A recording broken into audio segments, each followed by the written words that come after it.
सोलापूर शहर काँग्रेस पक्षाच्या संघटनात्मक बांधणीसाठी काँग्रेस पक्षाचे निरीक्षक ओरिसाचे माजी आमदार देवेंद्र पटनायक हे 2 ते 3 दिवस सोलापूर दौऱ्यावर आहेत. सोलापुरात महापालिका, जिल्हा परिषद व पंचायत समिती निवडणुकीत काँग्रेस पक्षाला आलेल्या अपयशानंतर संघटनेत बदल करावेत अशी मागणी कार्यकर्त्यांमधून पुढे आली आहे. विशेष करून सोलापूर शहराध्यक्ष बदलण्याच्या मागणीने जोर धरला आहे. निरीक्षक देवशेष पटनाईक यांनी काँग्रेस भवनात घेतलेल्या कार्यकर्त्यांच्या वैयक्तिक भेटीत आणि मुलाखतीत विद्यमान शहराध्यक्ष चेतन नरोटे यांच्यासह तब्बल 20 कार्यकर्त्यांनी शहराध्यक्ष पदासाठी इच्छा व्यक्त केली असल्याचे सांगण्यात आले. मागील अनेक दिवसांपासून शहराच्या अध्यक्षपदासाठी इच्छुक असणारे माजी महापौर संजय हेमगड्डी यांनी पण श्रेष्ठींसमोर इच्छा व्यक्त केली. हेमगड्डी यांच्यासह ज्येष्ठ नेते राजन कामत, युवक अध्यक्ष गणेश डोंगरे, माजी शिक्षण सभापती सुनील रसाळे, माजी नगरसेवक उदय चाकोते, माजी नगरसेवक हारून शेख, नागनाथ कदम, माजी सभापती सुभाष चव्हाण असे 20 जणांमध्ये इच्छुकांची नावे असल्याचे सूत्रांकडून सांगण्यात आले.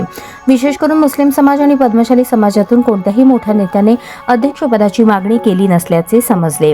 कोणी काहीही करो, पण खासदार प्रणिती शिंदे यांच्या मर्जीशिवाय पक्षश्रेष्ठी सोलापूरचा अध्यक्ष निवडणार नाहीत, हेही तितकेच खरे आहे.